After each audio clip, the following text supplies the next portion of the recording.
Hey, Karen. Merry Christmas. Merry Christmas Eve. Thanks, Patrick. Hope you have a nice We're not day. doing this tomorrow? No. You're right, we're not. But thank you. Yesterday we tabbed Garrett, our Good Guy Award winner. Has he been a good guy for you?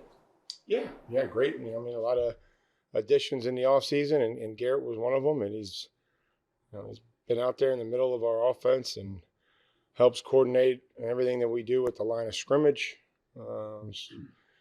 He's brought a lot of experience, brought a lot of knowledge, and so again, has really helped us. And we got hopefully a lot of football left to play, and it's a great honor for him, to be able to represent our football team to you guys and in a positive way. So I'm a little disappointed I didn't win that in my 8 years here.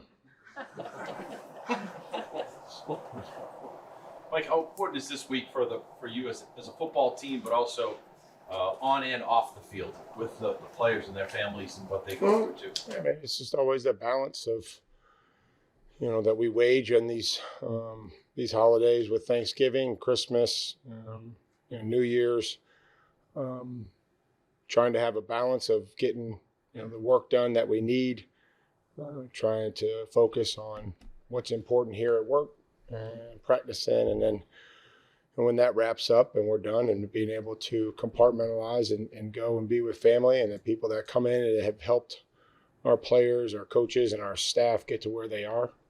None of us did this on our own. There's a lot of people that have helped us get here, have made sacrifices, and so anytime that we can have to spend with them on important days, I'm all for it. But then the most importantly is what we do on the field, like you said, on Sunday.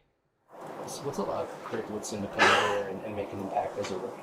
Well, a lot of experience, one. I mean, Craig was in college for a while. We joke about it, but he's started and played a lot of games, seen a lot of football, but I think he's continued to learn and understand and develop, and he's gotten better each day, and he's been durable and available. And the more that you're out there, usually the better that you get. What made him the game captain?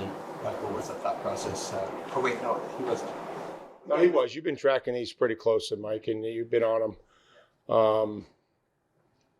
It was our first. We had gone through most everybody, and there's other options, I think, obviously, but just trying to thought it was the right time with Craig, and the amount of snaps that he's played for us and what he's done, and just trying to continue to build the young players on this roster, whether that's on the field or developmental or a leadership role or whatever that may be. I guess that was just the idea.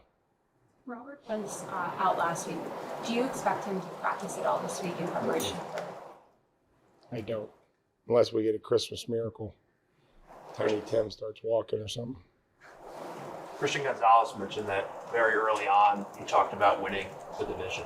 Why was it important to express that, to the group and put that out there early in your tenure? I think just to make sure that everybody understood what the expectations were, that there's a lot of ways to win football games in this league, and with a lot of different players and a lot of different lineups and a lot of different schemes and however we need to do to win football games. But that was going to be the goal, and making sure that they all understood that, making sure that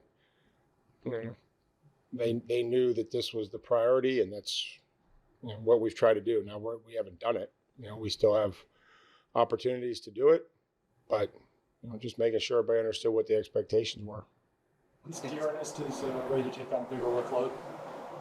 Yeah, I mean, again, we take him off the field, and then somebody else will, well, this guy's not getting that. We only got one football, so we'll try to, but he is prepared. It was unfortunate his first week that he busted his tail to get in there on that Thursday night game.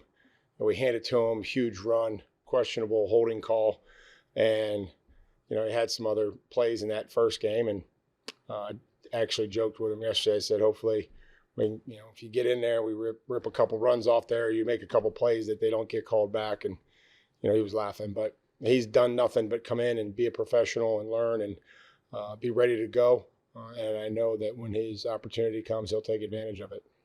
Coach, talk about Thayer Mumford and the job he's done in your 6-0 line packages coming in. You've been doing a lot more of that this season, going with that 22 Rhino stuff. Just talk about him and what he's brought to the team. You hear that, Sophie? About scared me up there. You hear that? Gotta get you to get that tenor. There you go. There you go. Don't do that. I saw a different Thayer, I think, than the one that left here. And again, having spent time at another team, came here, and I think it was okay. And then getting claimed by Cleveland, coming back, I think we all, including Thayer, saw a different version of him. One that was much more prepared, ready to go physically, and has done that role before. It's helped us, hopefully, and go whether play tackle or both spots on the offensive line. So I think we've just seen a different version of Thayer, and I think he's trying to take advantage of his opportunities. What stands out to you from the Jets' play style and where they'll challenge you? Up front, I really enjoy watching their offensive line. I think it's a good group. It's a very young and talented group on the outside. They love the play demeanor of the guys inside, with Myers and Tipton and Simpson, and they come off the ball. They're good in their combinations, so they really allow most of their runners, but mostly Brees, to get going. There's not a whole lot of first contact, and he's able to he averages over 4.2 yards a carry. So I think that I like that group. Just they moved us last time. They ran the football against us. The recipe for winning is not going to be to run for 65 yards and give up 140 yards on the ground. I've told the team that multiple times. So athletic defense, young, playing some young guys. Obviously with McDonald and him continuing to get better, and his length, and Jermaine Johnson and Briggs, and then obviously Phillips is the steadying case in there. The linebackers are fast. They run. They're fourth tackled for loss percentage. So if you don't come off on them, or you don't get somebody up to them, they're going to make the tackle, and they're going to be there in a hurry. So we'll have to do a great job of trying to get somebody on those linebackers. I know he had an up and down start to the regular season, but what's impressed you the most about Andy, the way he's kind of settled into the job? He's done a nice job. He's, been accurate. I think that he's kept a good demeanor. I think he's practiced well as far as just mentally and in talking about the weather and finding, whatever that is. Tom's coached kickers in all different climates, but I haven't. And I said, so whatever the plan is to prepare to kick in the weather and all these different things that he's trying to do or has done. And, I just think he's got a pretty steadying demeanor and, has work to improve in the consistency, with his approach and all those other things. Mike, Ramondre was saying that he maybe enjoyed a blitz pickup in the series before the final series more than the 21-yard touchdown run. How does that make you feel as a coach when you hear the running backs talking like that? Well, they have a critical job, and not anybody, but most players in the league, if you hand it off and there's a hole, they're going to score. But very few can,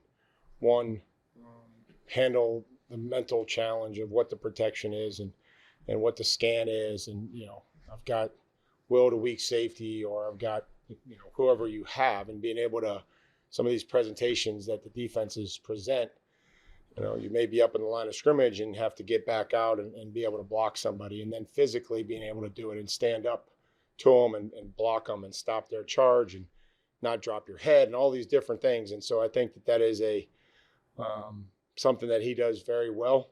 And again, when your best player is the quarterback, it's important that you protect them.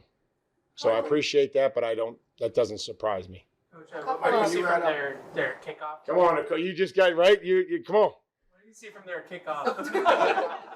Come on, Nicole. A couple of Hold on, Evan. Okay. A couple of coaches and quarterbacks have weighed in on the merits of pure progression passing against coverage reads. Sort of, where do you Throw to the guy that's open in the progression and where that progression takes you. The first one that you see, that usually leads to positive yards. It limits negative plays. Obviously, there's times where we're going to have to hold the ball, move guys down the field, and progress. So I try to keep it as simple as possible because I think that holding the ball in this league just leads to turnovers, to sacks, to longer yardage. And the more that the quarterback gets hit, the more negative things have a chance to happen. Turnovers, all the other obvious things. Sorry, Nicole. The kickoff returns for the Jets, I think they lead the league in kickoff return averages. What are you seeing from them on that? Great scheme, excellent players, very good returners. We'll have to cover with a purpose this week. And, obviously, they have a running back that really runs through arm tackles and has a good job, has done a great job of doing that. Mitchell, obviously, is a great punt returner, but those skills have translated over to the kickoff return. So as much as they kick away from, the nay, that they now Mitchell's getting a lot of those, or Williams is getting a lot of those. So we'll have to make sure that we're good, that the space is limited. And again, one guy is probably not going to be able to do it and get them down. And that's been special teams has been a very, very strong point for these guys. Fake the punt, the punt returns has been a weapon. 14-yard average, 2 touchdowns, 1 called back. So these are making sure that we're matching everything that they do from a special team standpoint. Critical phase. But thank you guys and Merry Christmas. I appreciate everything you guys do.